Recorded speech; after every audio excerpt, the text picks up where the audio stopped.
Hello, Jason. I've transferred this month's living expenses as usual. Please don't waste it.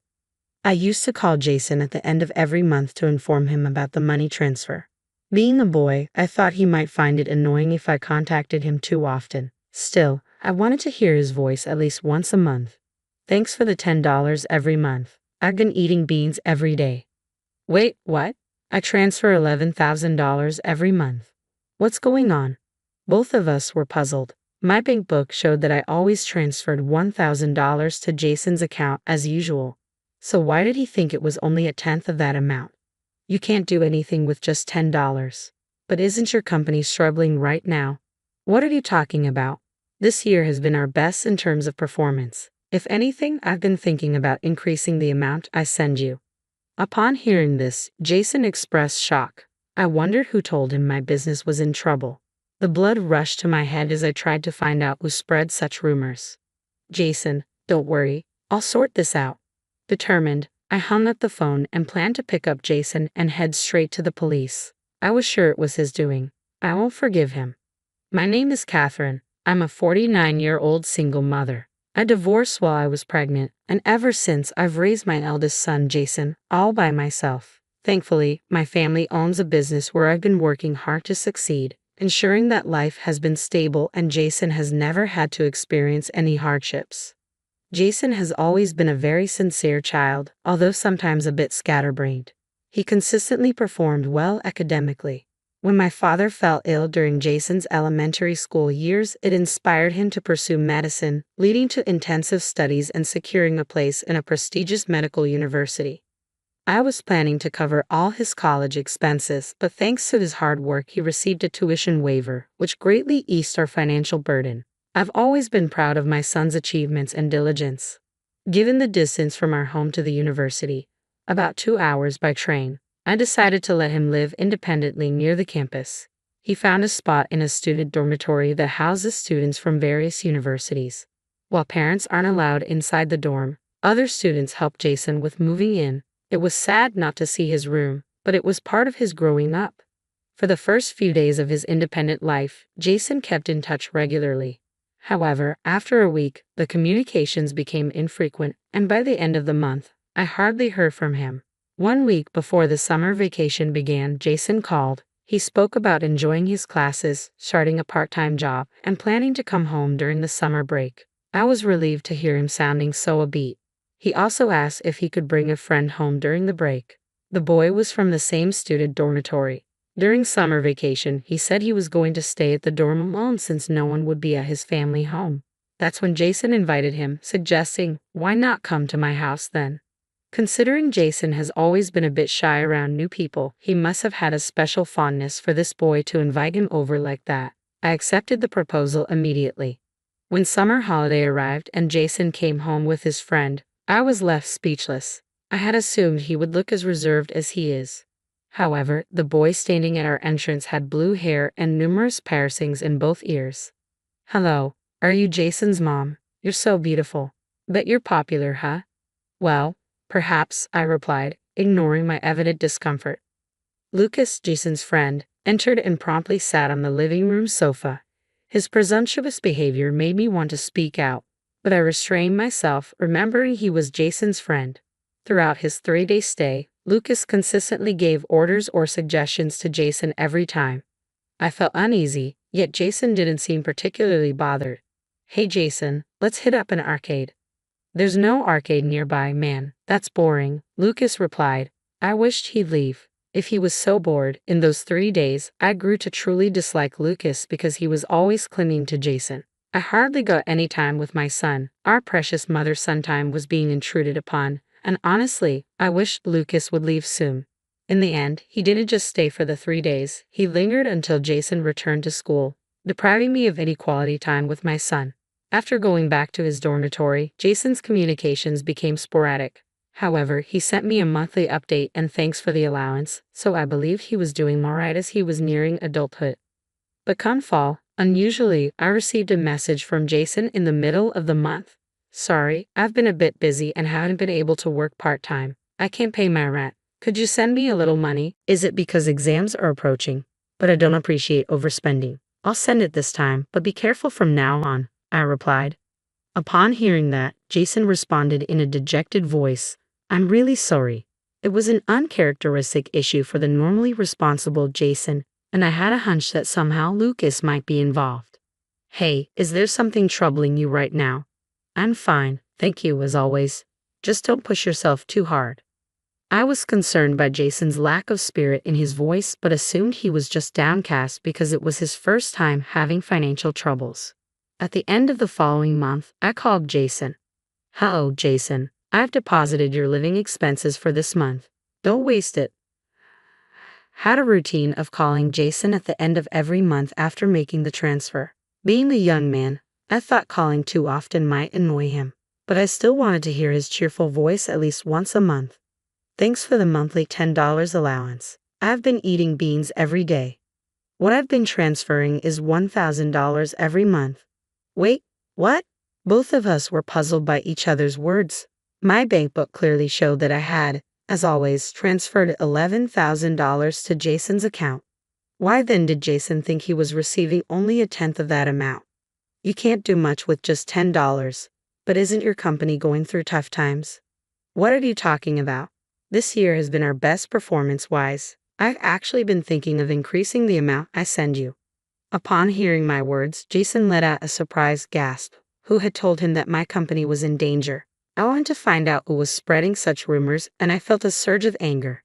Jason, don't worry, I'll take care of everything. I ended the call intending to head to where Jason was and subsequently report the matter to the police. I was sure that he was the culprit. I won't forgive him. I took a taxi from the nearest station and stopped near the student dormitory. Then, I called Jason and told him to sneak out without anyone seeing him. Listen, make sure no one sees you. Just trust me. Jason seemed unconvinced, but he still kept his promise and discreetly left the dormitory. As he turned the corner and approached the car, I was shocked by his appearance. Mom, it's been a while. Jason, what happened to you? You look. When I saw him in the summer, he was healthy, but now he looked skeletal, a mere shadow of his former self. What on earth had happened? I hesitantly asked Jason. Jason, you've lost so much weight. What happened? At first, Jason tried to brush it off, but he eventually began explaining his current situation. Mom, after I got back from my visit, you sent me a new bank book, remember? Since then, the allowance you sent has been reduced to $10. I did struggle a lot, but Lucas mentioned during my visit that you talked about closing down the company, so I thought maybe things were tough for you. I was stunned to hear this. I had no recollection of discussing such a thing with Jason during his visit. The company was achieving its best performance ever this year, and I had no intentions of shutting it down whatsoever. Moreover, there was another thing that struck me about Jason's story. Hey, what's this about a new bank account? Ha! Indeed, Jason hasn't opened a new bank account since he was born, and I've been depositing $1,000 into the same account every month. I have a bad feeling, Jason. Let's go to the police. The police? Why? The money I've been sending to you, someone might have stolen it. When I said that, Jason's eyes widened in disbelief, but soon he seemed to ponder if his suspicion might indeed be correct. I felt a pang in my heart, thinking about the hardship that might await Jason in the future. However, someone has to take responsibility for doing this to you. Driver, please take us to the nearest police station. With my request, the taxi started moving.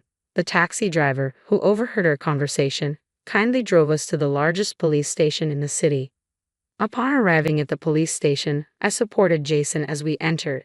Jason, once a member of a sports club and so diligent about his diet with an impressive physique, now seemed frail, perhaps even lighter than me. Tears welled up in my eyes as I supported him.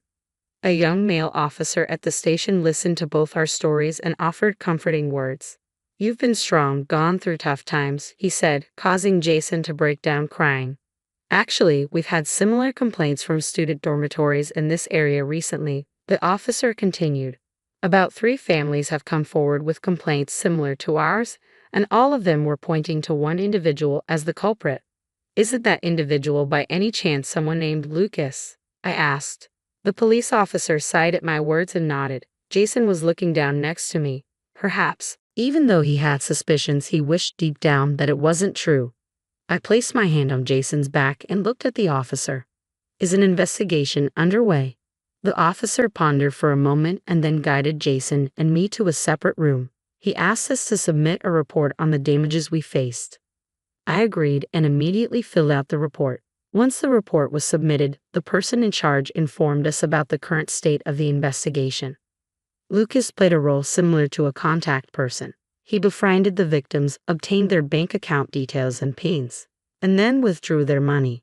The person receiving the money they believed was a specific man.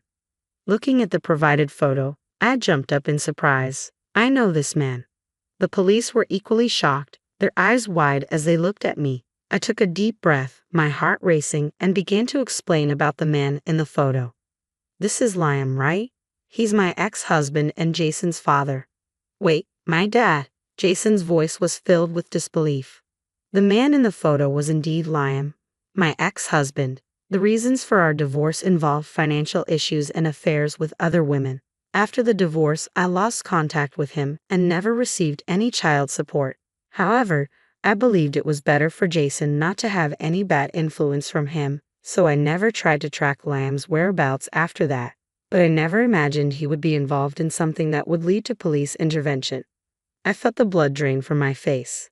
So, Jason was deceived out of his money by both a close friend and his biological father. Jason stood frozen, his mouth open in shock. Actually, we've discovered that this Liam and Lucas are father and son. Wait, what? I was taken aback. I had met Lucas before, and he had mentioned he was the same age as Jason. Given the rigorous ID verification at Jason's student dormitory, that was likely true. But if that was the case, it meant that Liam had another woman pregnant at the same time as me, which would be an affair. Though I no longer held any feelings for Liam, the revelation was still shocking. So, Lucas and I are brothers, Jason muttered, overwhelmed by this unexpected revelation. I was also at a loss for words, having never anticipated such a twist. In light of this, we have a favor to ask. Of course, I'll cooperate in any way possible to catch those two, I said. At my words, Jason nodded in agreement. Following the police's instructions, we decided to play along with their plan. I discreetly sent Jason back to his dormitory and checked myself into a nearby business hotel. The next day, ensuring Lucas was present, I made a call. Hello, how are you, Jason? I asked. Jason, mentioning he was doing the dishes, deliberately put the call on speaker. From this, I deduced that Lucas was nearby. I had a little unexpected income, so I'll be transferring some money into your account. Make sure to use it wisely. Understood. Thank you, Jason replied before ending the call. I stopped the IC recorder I had at hand and proceeded to transfer $88,000 into Jason's account. The next morning, armed with evidence, Jason sent me after verifying the bank transfer. I presented it to the police. Before heading to the dormitory, we made a brief stop.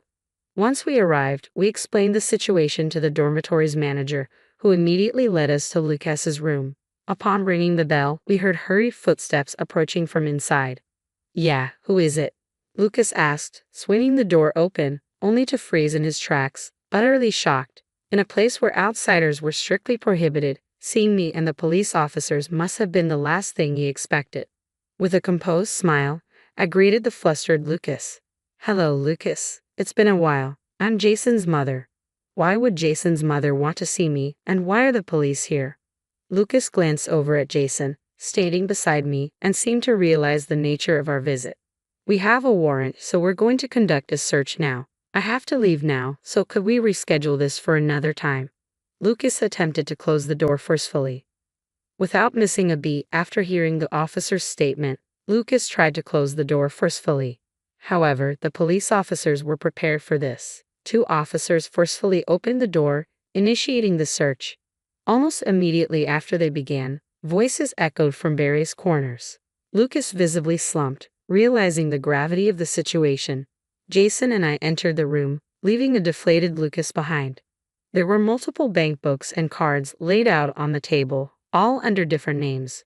My head throbbed looking at the evidence. The police officers, with practiced hands, arranged the items according to their names and started taking photographs. How did you find out, Jason? Did you set me up? Lucas's voice trembled with disbelief. I thought you were my best friend, but all along, you were mocking me, internally watching me struggle. You've got it all wrong. There's a reason for all of this. Lucas scrambled to come up with excuses, but Jason didn't react at all. Frustration marked Lucas's face, and it seemed like he was about to lash out. I stepped in. It's pretty low to scam money from your own half-brother, I said, glaring at Lucas. Half-brother. Jason interjected, his voice betraying a mix of hurt and confusion. With whom you and Jason share a father, I clarified, watching as Lucas was rendered speechless by my words. Given that he targeted only students, it seemed probable that he had shared preliminary information with Liam. My family business is unique, so when Liam investigated Jason, he would have quickly realized that he's my son, I continued calmly. Is that a lie? Lucas demanded. It's true. Liam is my ex-husband and Jason's real father. It seems like he was cheating on me at the same time that you were born, I explained. When I said that, Lucas sat down in shock. I knew from the police investigation that Lucas had a frail sister. Soon after divorcing me, Liam quickly married his then mistress, but I heard that she didn't want a boy, and he was left to grow up neglected. Soon after, the sister was born, Liam and his mistress divorced, and the sister was taken in by her maternal family due to the cost of her treatment. It seems Lucas was taken in by Liam, I narrated, piecing together the family dynamics. They seem to have met regularly as siblings, and during those times, Lucas gave money to their mother for treatment, I added, feeling the strong bond between the siblings. And Lucas, it seems my assumptions were correct. Did I exploit my own sibling? With those words, Lucas was taken away by the police. Jason and I went straight to the police station, where we were shown our share from the confiscated bank book. Apparently, Lucas would get people drunk, go shopping with them, check their ATM pin, then go to their room and steal their bank book, card, and ID. He would wait until the holidays to check if their family was wealthy. Then he would create a new bank account, give it to them, and when money entered the original account, he would withdraw all of it and deposit only a little into the new account. No wonder every time I updated the bank book, I couldn't see what the money was used for, I sighed, realizing the reason. It seems Lucas quickly gave up Liam's name as an accomplice, and I was informed the next evening that Liam was also arrested. I went to the police and shared all I knew about Liam's past with them. After a while, I went to visit Liam. Jason wanted to come, but I asked him to wait outside. This time meeting Liam after 20 years, he looked older, but his condescending attitude was still there. I went too far. Liam, without any remorse, made this comment, and I struggled to control my anger. I forced a smile. Pathetic, lost it all in horse racing. I'll contact my parents soon and get out of here, Liam responded casually. I slapped a piece of paper in front of him. His expression changed immediately. What is this? He asked, flipping through the pages. Oh, I told your parents everything about you. Even after divorcing Liam, I kept in touch with his sensible parents. They felt guilty for not meeting Jason but kept me updated with photos. When I told them I was meeting Liam today, they asked me to give him this. Do you realize what this is? I asked. It says disarmament. Liam approached me aggressively through the glass. I calmly responded, until you, who ran away, won't understand their struggles. They wanted to meet their grandson Jason, but they waited until your mess was settled. You should have let them meet you instead of running away. A police officer in the room told me to calm down. I took a deep breath to compose myself. Anyway, I can now introduce them to their grandson. Oh, about Lucas. I paused. What about Lucas? He has nothing to do with you, right? Liam asked. They said they never want to see you again. They don't want anything to do with a father who exploits their half-siblings, I said. The mother-in-law said she'd take them in. What? How am I supposed to live without them? Liam's face displayed sheer despair upon hearing her reply, which was accompanied by my brightest smile of the day. Without heeding his plea, I left the visitation room. Afterward, more of his crimes were revealed, and he was sentenced to prison. We were relieved to hear that he wouldn't be released for at least 5 years. The boy, being a minor, was put under probation. He's now being strictly disciplined by his grandparents, who live deep in the mountains where there are no forms of entertainment. The boy seems to be struggling. By the way, the younger sister plans to undergo surgery overseas. The reason the boy was desperately collecting money was for her operation. However, the man had been spending that money on himself, seeking pleasure. Every time he does, he's reprimanded by the grandparents. Jason was initially confused but has since been studying hard to become a doctor. His grades are steadily improving, and he's approaching the time for the national exam. As for me, the company has grown even more, and I've been able to send more money to Jason. Moreover, someone who has been supporting the company alongside me suddenly proposed to me. I'm currently holding off on giving an answer. By the way, Jason seems to have suggested the proposal. He has been attached to this person since he was a child. Jason apparently advised, it's better to get married than just dating. I was somewhat impressed, thinking he knows my character so well. However, next year, with Jason's practical training and exams, expenses will increase. For now, I'm focused on supporting Jason in his journey to become a doctor. After that, I'll consider other things in the future.